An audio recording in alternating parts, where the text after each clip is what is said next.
Hello, people! Once again, this is your boy, your man, your YouTuber, Jack McCarthy! And today I'm reacting to the Mr. Nightmare story that came out 2 days ago, the 3 Scary True Chuck E. Cheese horror store. Chuck E. Cheese stories. I used to go to Chuck E. Cheese when I was a kid. I was always terrified of mascots and animal and electronics. You know, the electronic figures growing up, so maybe there might be something about that, like what makes it so scary and everything, but you never know. Life is full of surprises. Before I begin, subscribe to the channel and click the little bell so you never, ever, ever, ever, ever, ever, ever miss out on any updates such as this. And check out my last reaction videos. Check those out as well. In the meantime, let the reaction to the 3 Scary True Chuck E. Cheese stories by Mr. Nightmare begin. Let me just check volume. Damn it. Well, at least the glass didn't fall onto the computer screen. That could have been worse. I know. Let me just get this in position. And I might have to hold this up. So here we go. Ugh, the electronics. So creepy. Normal heartbeat. Remember Chuck E. Cheese? That old arcade with the singing animatronics? Of course you do. I just found out they went bankrupt recently. Huh. It made me think back to my horrible experience there as a very little kid. Really? I was no older than 8 or 9. Okay. It was like my third and last time ever at a Chuck E. Cheese. This specific location closed down years ago, but it used to be basically down the street from our old house. Huh. My mom took my little brother and I, and she let us roam free and do our own thing and play the games, while she sat at one of the tables reading like most of the other parents. True. I was playing this clown game where you had to shoot the clown's teeth out with this little cannonball shooter. Oh yeah, I think I heard of that. I was playing the games that would get me the most tickets for the prizes. I finished the game again, and the ticket shot out from the ticket slot. That's when I felt a tap on my shoulder. I turned and jumped in my seat. I was greeted with a giant Chuck E. Cheese mascot in my face. Ugh. He held out his hand for a high five, and naturally I gave him his high five with a smile. He then pointed at the tickets and gave me a thumbs up. I think I just continued laughing and smiling and said, yeah. Then he pointed at the tickets once more and motioned for me to follow him. So I ripped the tickets from the slot and followed the giant mascot. As we walked across the main floor, a couple other kids around like 6 came up to him saying, "Hey Chucky," and he gave them both high fives. I kept following him, wondering if he'd tell the other kids to follow, but he didn't. That's weird. He would turn back every few seconds to make sure I was still following. Finally, we made it across the main floor by the stage towards this back area, where he waved me to follow him through this employees-only door. From what I remember about how I was feeling, let's just say a combination of weird and excited. We entered this narrow hallway, and I felt kind of special for being allowed access back here. Keep in mind, I had the mind and maturity of a very young child. Yeah. The mascot led me to this back room, where he motioned for me to enter first, so I did. It was this small changing room type of room. It had a few lockers on one wall, and one long bench extending half the length of the room. That was it. He entered the room and shut the door behind us, and I noticed he locked it. That's when I became confused and afraid. Yeah. I thought he was taking me to get a bunch of free tickets. What could he possibly do in this empty room with me? Oh. He approached me, put his furry mascot hand on my shoulder, and then started rubbing from my shoulder to my arm. Then he seemed as though he tried to reach lower with both of his hands, and I pushed him off and yelled, "Stop."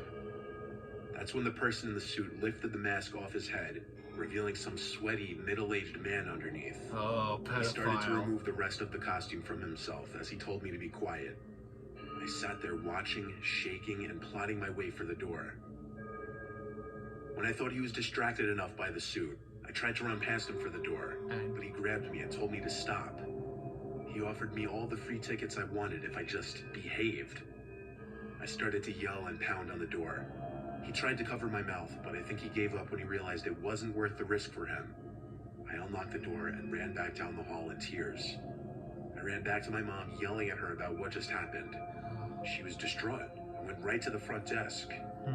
The girl at the front desk seemed to be in a panic as well, and I think she called for her supervisor. Pretty soon, all the music was stopped, and the place was put into a lockdown of sorts, where all the kids were to go to their parents. A bunch of workers ran to the back section. and eventually police showed up outside. I had to give my whole story to a crowd of like 6 people, and I was extremely nervous. The man in the Chucky suit was some random creep who snuck into the back section of the building to dress in one of the suits and apparently lure children to the back. Oh, Realizing and that's looking messed up. back at that now as a grown adult is disturbing and disgusting. That I was the victim of a predator. I never found out if that monster was caught. Messed up. Hang on.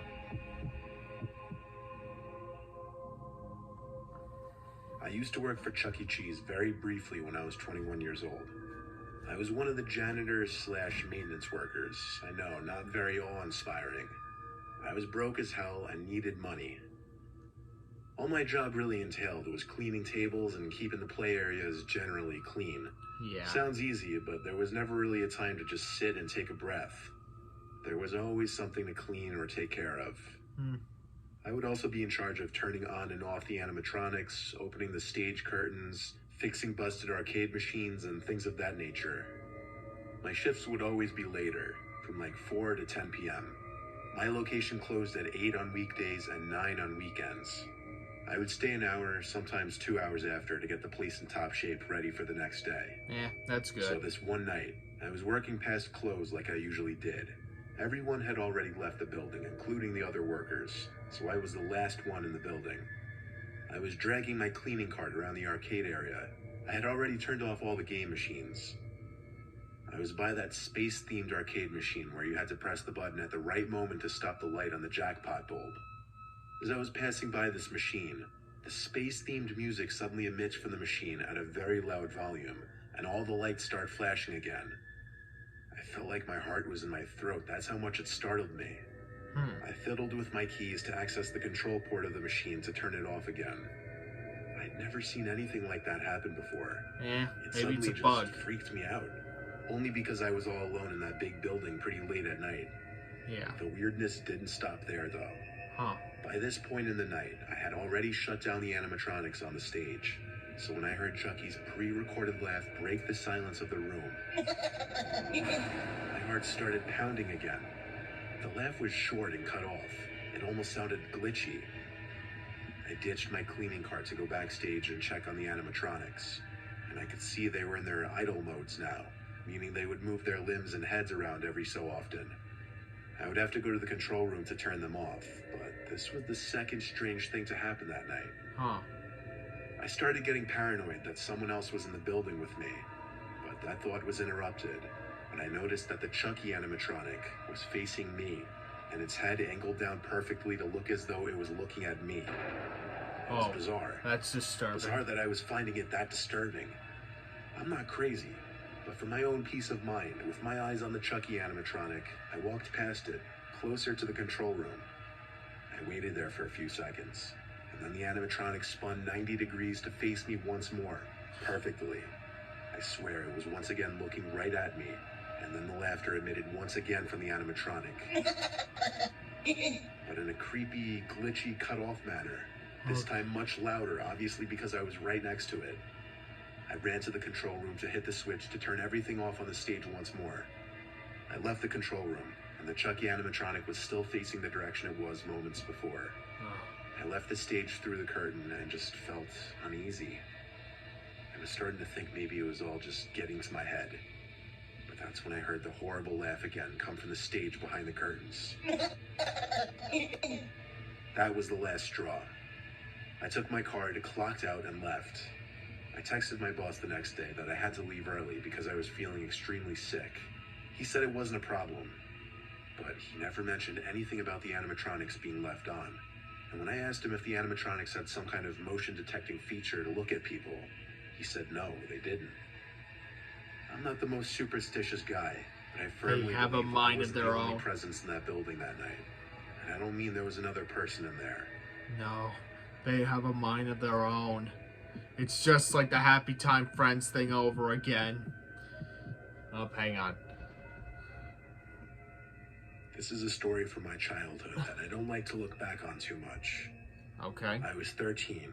My mom brought my 2 little sisters and I to Chuck E. Cheese one evening. My sisters are 4 and 6 years younger than me, so Okay. it was more for them. My mom just wanted me to come along. My mom was playing games with my sisters, so I went to do my own thing. It was my only time ever at Chuck E. Cheese, so I was trying to play every game at least once. Eventually, a worker in a red polo shirt came up to me. He was in his lower to mid-20s, I'd say. He didn't seem that old. He asked me if I wanted some more tokens. I said, yeah, sure. He told me to follow him. He led me through this sketchy back door, which led to a back exit. I asked him where he was leading me. He said to his truck. He told me not to tell anyone, but that he had access to all the tokens he wanted and just kept piles of them in his car. Oh boy. I stopped following when I realized he was leading me to his car. I told him my mom would be mad. He tried to push that I follow him a little more, but gave up. Before I walked back inside, he asked for my AIM username, and I gave it to him. I was excited for new friends on AIM. For those of you who don't know, AIM was an instant messenger that was all the rage before smartphones and texting really became a thing. I don't remember his username. All I know, it was something with his name in it, which was Ben. I would sign on to AIM every single night, including that night after Chuck E. Cheese. I signed in, and I had a few friends online. Next thing I knew, I got a message from Ben, so I added him to my buddy list. He said, hey, it's Ben from earlier. I replied, what's up, and we started chatting. He chatted with me as if we were good friends already. I asked him how he was able to get all the tokens he wanted, and he said it's easy when you work there. He told me he was going to come to my house that night with a bunch of tokens. Whoa. I told him, no, it's okay. And he told me, no, it's fine. You live really close to me anyway. I replied, how do you know where I live? And he said he followed my mom's van on our way home. Oh, that's I blocked disturbing. his account immediately. I was beyond scared. I told my friends about it on AIM. Some of them said I should tell my parents or call the police. But I waited. Maybe he was bluffing. But no, he wasn't. I heard a truck pull up outside through my open window. I looked out the window and saw the black truck that Ben guy was leading me towards earlier. I saw him get out from the truck, and I know he spotted me because he started walking over to my window. I pulled the window in and locked it, and then shut the blind. By that point, he was already halfway to my window, and he was waving his arms at me. I ran to my mom to tell her. She didn't find it funny, thinking I was kidding at first, but I convinced her after she looked out the window and saw the black truck begin to speed down the road. My mom wanted me to show her the AIM conversation, but I couldn't, as I had deleted him off my buddy list and blocked him. My parents called the police, of course, but that was just for peace of mind. They couldn't do anything besides make a report. The next day, my mom called the Chuck E. Cheese and asked about a Ben. They said they had no Bens who worked there. There were also no employees matching that guy's description. The Chuck E. Cheese eventually handed the CCTV footage from the day before to the police department for an investigation, which turned up no results. My family never went to a Chuck E. Cheese ever again. Oh, man.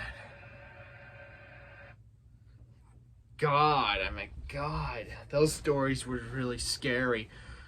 I think the animatronic one was the scariest to me. I mean, yes, there was that predator in that first story, and that creepy guy dressed as pretending to be an employee in that third one. But really, the animatronic one, that really had my heartbeat going. Animatronics are so creepy and messed up. I'm terrified them the most, especially the mascots. I'm good. Hope you guys liked the reaction video. Don't forget to remember, like, subscribe, check out Mr. Nightmare, and if you didn't take a look at my other stories, make sure you check those out as well. In the meantime, Jack McCarthy signing off. Bye.